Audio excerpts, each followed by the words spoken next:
Bugun sizga qo'l bergan odam, qo'l bergan davlatlar ertaga orqasini o'girib olyapti. Nimaga ishlab chiqarish yo'nalishini tanlagansiz? Bu savolingizga kengroq javob berishga harakat qilaman. Xo'p. Dunyo hozir ko'ryapsizlar.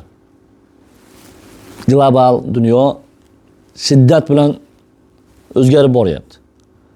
Bugun sizga qo'l bergan odam, qo'l bergan davlatlar ertaga orqasini o'girib olyapti. Men buni bugun yo kecha yo 1-2 kun oldin o'ylab topgan narsam emas. Ya'ni bir fikr kelib turib ishlab chiqarishni boshlaymiz degan emas.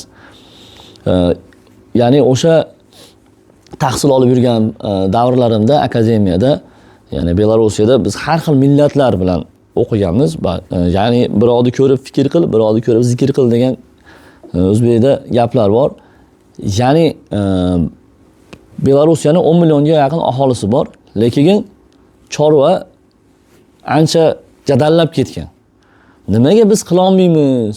Shuncha biz yerimiz ham katta, shuncha nima quyoshli o'lka, ya'ni preparatlar ishlab chiqarishda ham nimaga bunday natijaga erisha olmaymiz degan o'zimga bir, ya'ni hozirgi zamonaviy tilda aytganda motivatsiya bo'ladimi? Shunaqa narsani o'z fikrlar qilganman.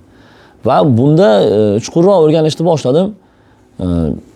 Ya'ni mana hozir ko'ryapsizlar,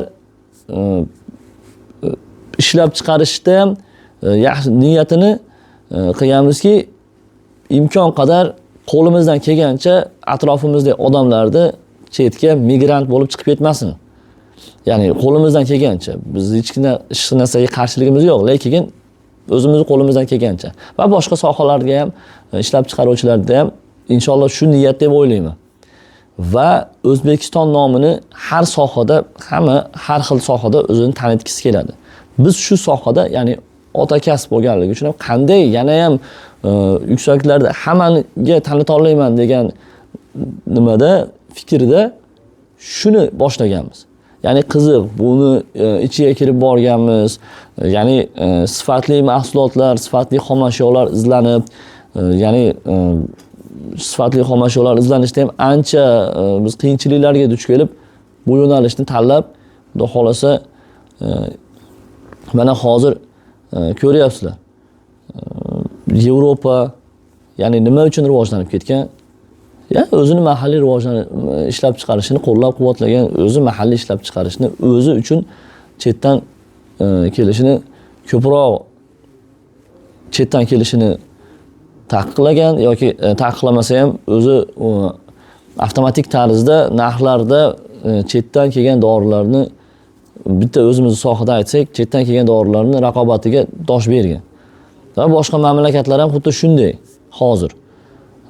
Ya'ni oddiy qilib aytganda bizni tushunchamizda men o'zim uchun arzimagan narsani ham chet eldan olishimiz bu uyat deb turib shu narsaga qo'l urganmiz. Bir shu so'zimni tugatishdan oldin bir narsani aytaman. Bir 3 kun paydo bo'ldiki, o'sha paytda o'qishda bir domla aytdi, qachondir qaysidir resurslar ham tugab qolishi mumkin. Shu hozir global o'zgarish nimalarda qaysidir davlatlar o'sha xomashyoni sizga bermasligi mumkin, faqat o'zi uchun qilishi mumkin. Bunda ham o'sha mamlakatni olib chiqib ketadigan o'sha, ya'ni masalan oddiy chorvada ham kasal boshlandi deylik, o'shani olib tortib ketadigan bir yo'llarini topib qo'yish kerak. O'sha xomashyosi ham o'zidan chiqadigan bo'lib deganda shu turtki bo'ldiki, shulardan ham izlanishni boshladik. Ya'ni tabiiy o'simliklardan, boshqa jarayonlardan izlanishni boshladik. Bu kabi qiziq ma'lumotlarni inshaalloh bizning kanalimizda kuzatib boring. Salomat bo'ling.